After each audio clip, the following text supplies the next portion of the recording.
আবার ওয়াকারের চেহারায় চিন্তার ছাপ। থাম্বনেইলে গোল চিহ্নিত করা ওয়াকারের চেহারাটা দেখবেন, ভয়ঙ্কর চিন্তার ছাপ।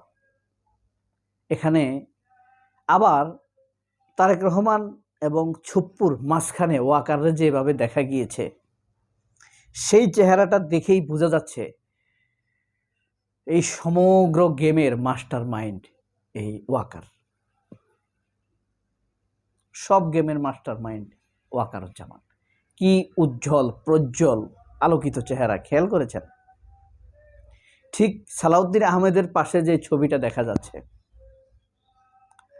মানে শিলং সালাউদ্দিনের মাননীয় স্বরাষ্ট্রমন্ত্রীর চেহারায় সাথে যে চেহারাটা দেখা গেছে থাম্বনেইলে আপনারা খেয়াল করবেন, সেখানে তার চেহারাটা খুব ভেঙে পড়া অবস্থা, হতাশ হবার মতো অবস্থা। কেন, এটা তো ব্যাখ্যা করবই। সম্প্রতি মানে কয়েক ঘন্টা আগে, এখন থেকে ধরেন 30-35 ঘন্টা আগে সালাউদ্দিন আহমেদ একটি মন্তব্য দিয়েছিলেন যে বিডিআর বিদ্রোহের ম্যাসাকারের ঘটনার পুনঃতদন্ত করা হবে। অর্থাৎ আলম ও ফজলুর রহমান যেই তদন্ত করেছেন সেটা সন্তুষ্ট না বিএনপি।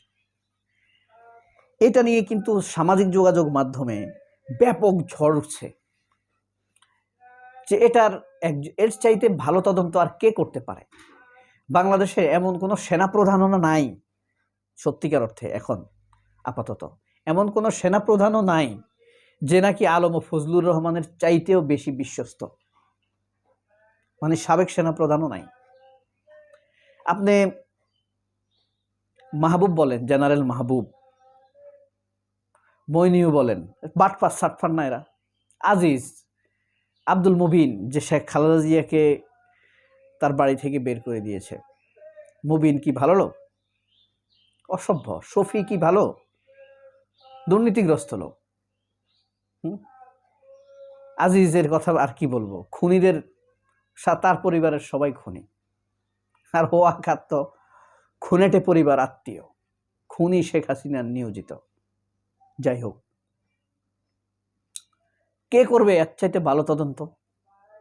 এই যে নামগুলো বললাম আপনার, আইকেবি, আব্দুল মুবিন, হ্যাঁ, আজিজ, মঈন,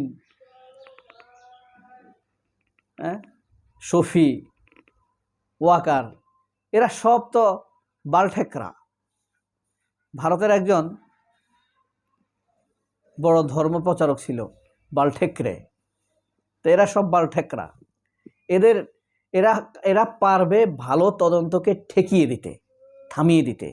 এরা আলম ও ফজলুর রহমানের চাইতে ভালো তদন্ত করতে পারবে না।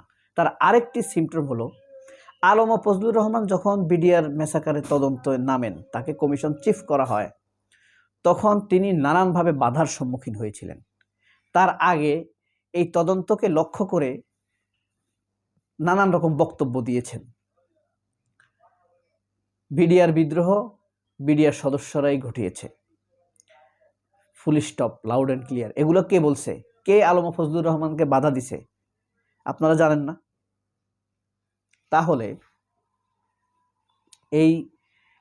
এর মধ্যে যখন সরকার বলছে যে এটা আবার তদন্ত হবে, আবার তদন্ত কেন? কারণ এখানে ভারতের নাম এসেছে, ওয়াকারের উপস্থিতি আছে।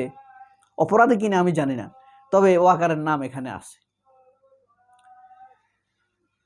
এখানে হাসিনা পরিবারের কথা এসেছে, এই কারণে পুনঃতদন্ত করে ভারতের চ্যাপ্টারটি বাদ দিতে চায় সরকার, এমনটা বুঝতে পেরেছে নেট জগতের বাসীরা। এবং ওয়াকার এতে ছিল উজ্জ্বল প্রজ্জ্বল আনন্দিত। কিন্তু সালাউদ্দিন আবার তার কয়েক ঘন্টা পরেই বলছে বিডিআর বিদ্রোহের কমিশন মানে পুনঃতদন্ত করার প্রয়োজন নেই।